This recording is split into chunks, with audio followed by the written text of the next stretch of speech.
In the aftermath of a brutal assault spearheaded by the anti-mutant group known as Orcus, Marvel's X-Men are currently hidden across the globe trying to find a way to exact their vengeance. Today, let's go ahead and check in on the pages of X-Men issue 32 to see how Magik and Shadowkat are set to reunite during this climactic time for Marvel's X-Men. But before we get deeper into the video, I want to encourage you to consider subscribing to the channel and hitting the like button. Besties with Bloody Blades. Kate Pryde and Illyana Rasputin have been best friends for a long time.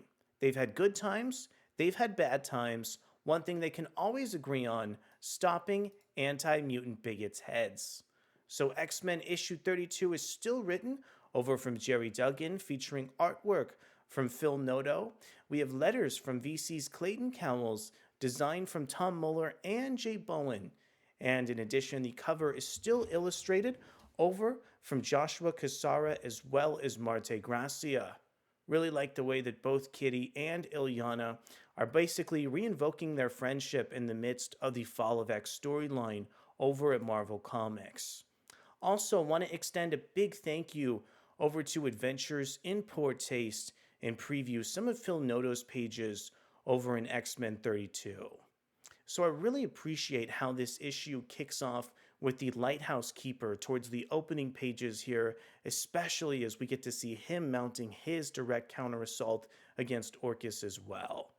And the way that this opening sequence is able to make good on the promise of Lockheed featured on the cover is so brilliant here.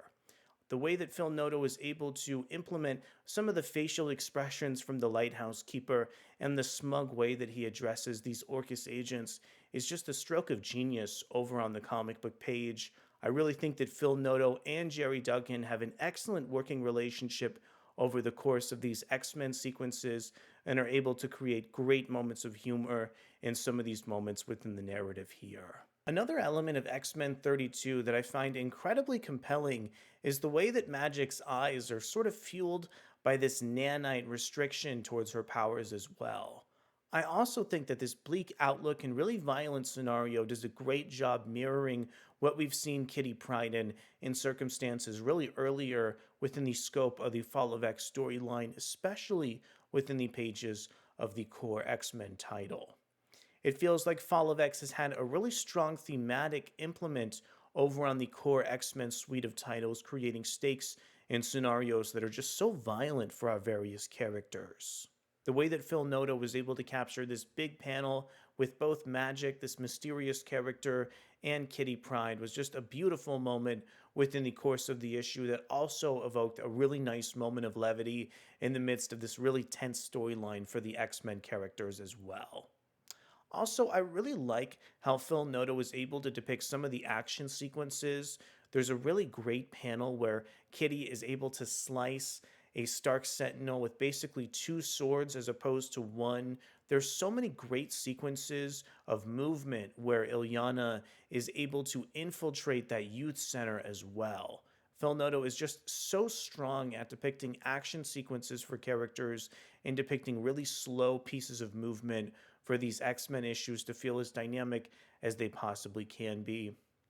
Also, I thought there was so much good characterization for Emma Frost tucked towards the back of this issue as well. The creative way that she was able to dispatch of some of the Orcus agents should also really immerse readers in the narrative and show just how many fascinating plot scenarios Gerry Duggan and Phil Noto are able to implement within the course of one X-Men issue here.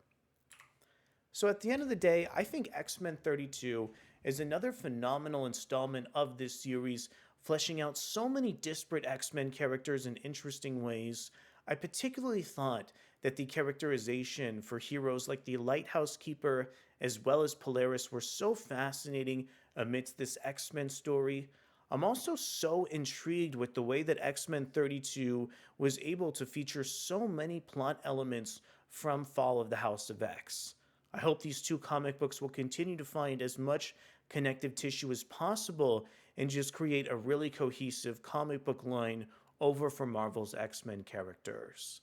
I want to know from you, what are some of your thoughts over on X-Men 32? Did you appreciate this issue as much as I did? Let me know down in the comments below. thank you so much for catching our video review over on X-Men 32, and we'll be back to see however our mutants are able to strike back against Orcus.